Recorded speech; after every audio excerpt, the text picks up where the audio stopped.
Hello बच्चों, स्वागत है आपका हमारे YouTube चैनल फिजिक्स फिनोमेना में। तो बच्चों, जैसा कि आपने थंबनेल में देखा है, हम कुछ मिनट लेंगे और उसमें हमारा जो क्वेश्चन है, बहुत से क्वेश्चन जो बोर्ड एग्जाम में पूछे जाते हैं आपसे। अभी हम स्टार्ट कर रहे हैं आपकी यूनिट नंबर 9, जिसका नाम है प्रकाश का परावर्तन तथा अपवर्तन। ठीक है, उसके कुछ इंपॉर्टेंट क्वेश्चन मैं इस वीडियो में बताऊंगा। उसके बाद एक वीडियो और बनाऊंगा, उसमें बचे हुए क्वेश्चन मैं आपको सोल्व करवाऊंगा। तो आपको दोनों वीडियो देखने हैं ताकि आप बोर्ड में अच्छे से अंक प्राप्त कर सके। तो बच्चों, आपका जैसे मैं एक बार इसका सिलेबस बता देता हूँ। आपका जो सिलेबस है, यूनिट नंबर आपकी 9 है। यूनिट नंबर 9 कक्षा 10 की बात कर रहा हूं, ठीक है, जिसका नाम है प्रकाश का परावर्तन और अपवर्तन। ठीक है, और जो आरबीएससी बोर्ड की बात कर रहा हूं मैं, आरबीएससी बोर्ड में आपको 8 अंक के सवाल इस यूनिट से पूछे जाते हैं। ठीक है बच्चों, और इसमें से एक एक अंक का 2 सवाल रहेगा, एक अंक का बहुविकल्पीय, एक अंक का, ठीक है, 2 सवाल तो ये रहेंगे, 2-2 अंक के 2 सवाल आपसे ये पूछे जाएंगे। ठीक है बच्चों, और 2 अंक के रिक्त स्थान भी पूछ सकता है, और 2 अंक के, एक एक अंक के छोटे सवाल आपसे पूछे जाएंगे। कुल मिला के आपको जो सवाल पूछे जाएंगे, तो आपको कुल मिला के 8 अंक के सवाल पूछे जाएंगे, जिसका आधार ये रहेगा बच्चों, 2 अंक के, 2-2 अंक के 2 बड़े सवाल रहेंगे और एक एक अंक के 4 छोटे सवाल रहेंगे। तो चलिए उसी हिसाब से तैयारी करेंगे बोर्ड एग्जाम की। तो चलिए शुरू करते हैं। तो बच्चों, आपके बोर्ड एग्जाम में पूछे गए कुछ इंपॉर्टेंट सवाल हैं जो इस साल 2025 में आपसे पूछे जा सकते हैं। तो पहला सवाल लेते हैं। पहला सवाल में आपको दिया गया है, आपतित किरण, परावर्तित किरण, इनके मध्य है अभिलंब। ठीक है, और ये आपतन कोण, आई का मान बच्चों दिया गया है। ठीक है, आपको क्या दिया गया है, आई का मान 30 डिग्री। आपसे पूछा एक्स, एक्स होता है बच्चों आर, कोण आर, कोण आर क्या होता है बच्चों, परावर्तन कोण। अब हमें क्या पूछा है, कोण एक्स का मान निकालना बच्चों। तो आपको पता है, आपको क्या पता है बच्चों, आपको यहां लिख देता हूं। आपको पता है प्रकाश का परावर्तन है, यह क्या है, प्रकाश का परावर्तन, परावर्तन। ठीक है बच्चों, यह है प्रकाश का परावर्तन। अब आप सबको पता है परावर्तन में एक कंडीशन होती है, कोण आई का मान किसके बराबर होता है, कोण आर के मान के। तो आप, अपने को क्या दिया गया है, 30 डिग्री एंगल किसका मान दिया गया है, कोण आई का मान। तो कोण आर का मान कितना होगा, 30 डिग्री। तो एक्स का मान कितना होगा बच्चों, एक्स बराबर 30 डिग्री। तो ऑप्शन में जो 30 डिग्री है उसको टिक कर दो। यह सवाल आपसे पूछा जाएगा एक अंक में। ठीक है बच्चों, बोर्ड एग्जाम में अगर यह सवाल रिपीट होता है तो आपको पूछा जाएगा एक अंक में। एक बार दोबारा समझो, ये जो कंडीशन दे रखी है हमें, ये प्रकाश के परावर्तन की कंडीशन दे रही, यह जो कंडीशन दे रखी है, यह दे रखी है प्रकाश के परावर्तन की। तो प्रकाश के परावर्तन में क्या क्या होता है, कोण आई का मान किसके बराबर होता है, कोण आर के मान के। कोण आई का मान कितना दे रखा है, 30 डिग्री, क्योंकि अभिलंब और आपतित किरण के मध्य जो कोण बनता है उसे कहते हैं आपतन कोण, और आपतन कोण का मान दे रखा है 30 डिग्री। तो परावर्तन कोण का मान पूछा है, तो आपतन कोण और परावर्तन कोण प्रकाश के परावर्तन में बराबर होते हैं। तो अक्स का मान कितना आएगा बच्चों, 30 डिग्री। आ गया समझ में, कोई दिक्कत, यहां तक कोई दिक्कत नहीं होनी चाहिए बच्चों। ठीक है, एक अंक का सवाल ये आपसे वापस रिपीट हो सकता है ये सवाल। अब देखो अपना दूसरा सवाल, हमें दिया गया है, वाहनों के पश्च दृश्य के रूप में प्रयुक्त गोलीय गोलीय दर्पण का नाम बताइए। तो आपको पता है जो अपना ये वाहन है, ठीक है, ये अपना क्या है, वाहन है।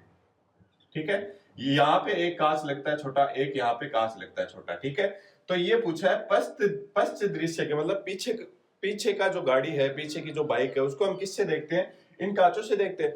इसमें कौन सा दर्पण यूज होता है, तो सीधी सी बात है, हमारा उत्तल दर्पण।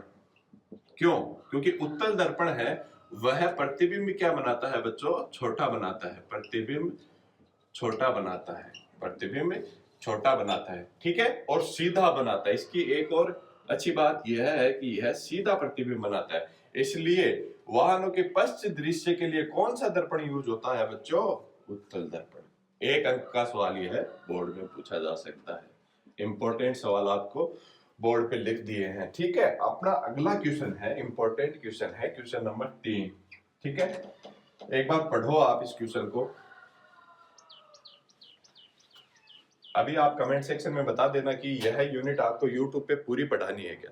तब तो पहले ये यूनिट पढ़ाएंगे, उसके बाद इसके क्वेश्चन आंसर करेंगे, ठीक है।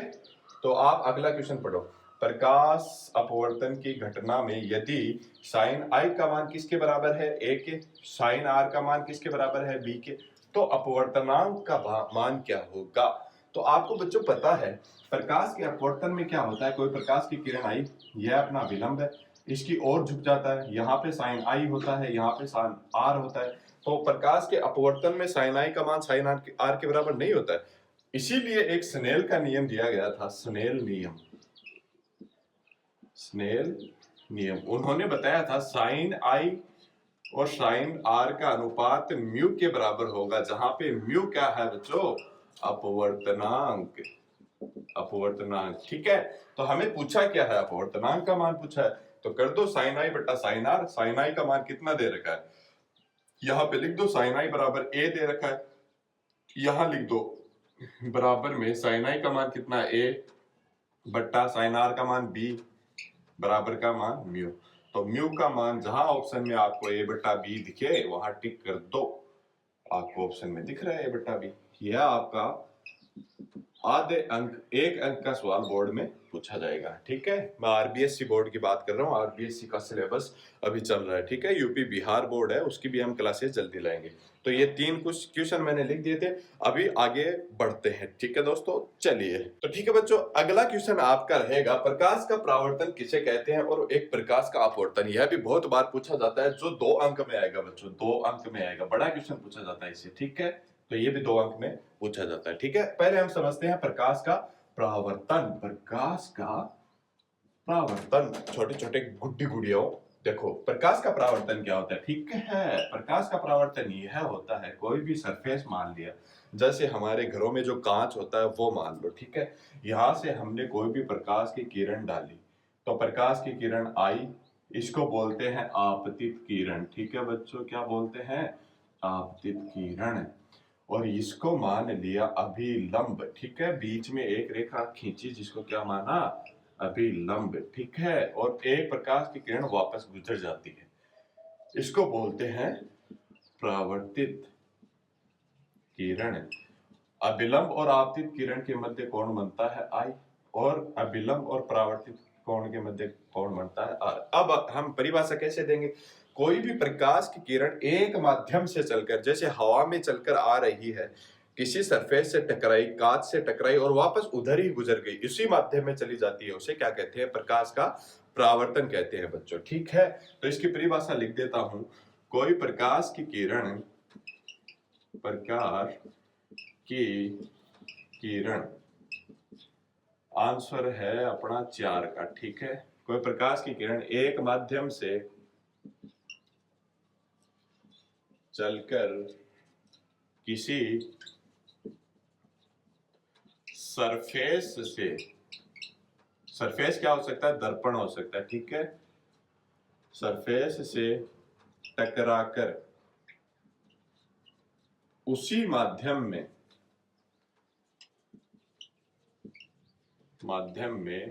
लौट जाए, लौट जाए, उसे क्या कहते हैं, प्रकाश का परावर्तन कहते हैं बच्चों, ठीक है। तो प्रकाश का परावर्तन क्या होता है, कोई भी सरफेस होता है, प्रकाश की किरण आई, टकराई और उसी माध्यम में लौट गई, उसे क्या कहते हैं, प्रकाश का परावर्तन, ठीक है। तो इसमें 2 नियम होते हैं, ठीक है, कि आपतित किरण, अभिलंब और परावर्तित किरण, तीनों किसी तल पे, एक ही तल पे स्थित होते हैं बच्चों। देखो यहाँ पे ही स्थित है, सारे पॉइंट यहाँ पे स्थित है, तो तीनों एक ही तल पे स्थित होते हैं, तो वो भी लिख सकते हैं, इसके नियम पूछा जा सकता है, ठीक है। तो नियम यही है, आपतित किरण, परावर्तित किरण, व अभिलंब, तीनों एक ही तल में स्थित होते हैं, ठीक है बच्चों। एक बात और, अगर मैंने यह सरफेस कांच लिया, कोई प्रकाश की किरण आई, यहां से मैंने गुजारा, यहां से टकराई प्रकाश की किरण, तो अगर मैंने एंगल चेंज कर दिया तो इसका भी एंगल चेंज हो जाएगा बच्चों। मतलब जितना आपतन कोण है उतना ही परावर्तन कोण होगा। ठीक है, तो नंबर 2 नियम इसका क्या होगा? नंबर 2 होगा कोण आई का मान किसके बराबर होगा? कोण आर के। यह है प्रकाश का परावर्तन और इसके नियम। ठीक है बच्चों, बढ़ते हैं अगले सवाल पे। अगला सवाल है प्रकाश का अपवर्तन किसे कहते हैं? ठीक है बच्चों, अभी मैं इसको साफ कर देता हूं, उसके बाद समझाता हूं प्रकाश का अपवर्तन। प्रकाश का अपवर्तन क्या होता है? देखिए, हमने परिभाषा लिख दी है मैंने। तो प्रकाश की किरण एक माध्यम से चलकर दूसरे माध्यम में जाती है तो प्रकाश की किरण अभिलंब की ओर मुड़ सकती है, या तो अभिलंब की ओर मुड़ सकती है या फिर अभिलंब से दूर हट सकती है। क्यों? क्योंकि अगर माध्यम विरल से सघन में जा रही है तो अभिलंब की ओर आएगी, अगर सघन से विरल में जा रहा है तो अभिलंब से दूर हटेगी। तो अभिलंब की ओर व अभिलंब से दूर हटने की घटना को क्या कहते हैं? प्रकाश का अपवर्तन कहते हैं बच्चों। अब जैसे हमने परावर्तन में पढ़ा था कि साइन आई का मान किसके बराबर होता है? साइन आर के बराबर होता है, लेकिन यहां नहीं होगा क्योंकि प्रकाश की किरण जो है अभिलंब की ओर मुड़ रही है, इसका मान कम होगा और यहाँ पे आर का मान ज्यादा होगा। तो एक स्नेल नामक वैज्ञानिक थे, उन्होंने निष्कर्ष निकाला कि साइन आई बट्टा साइन आर, इन दोनों का अनुपात का मान होता है म्यू के बराबर और म्यू होता है अपवर्तनांक। यह होता है बच्चों स्नेल का नियम। ठीक है, ठीक है, और ये आपतित किरण, ये अपवर्तित किरण। तो बच्चों आज हमने 5 सवाल किए हैं, ये बिल्कुल आपको कॉपी में लिखना है। मैंने थ्योरी भी लिखा दी है, उसको सॉल्व भी करवा दिया। आने वाले जो आपके वीडियोस रहेंगे तो उसमें हम और इम्पोर्टेंट सवाल करेंगे। हो सकता है तो पूरा वीडियो देखिएगा और ज्यादा से ज्यादा शेयर कीजिएगा बच्चों। इस यूनिट के 8 अंक हमको छोड़ने नहीं है बच्चों। ठीक है, all the best for your examination. Thank you.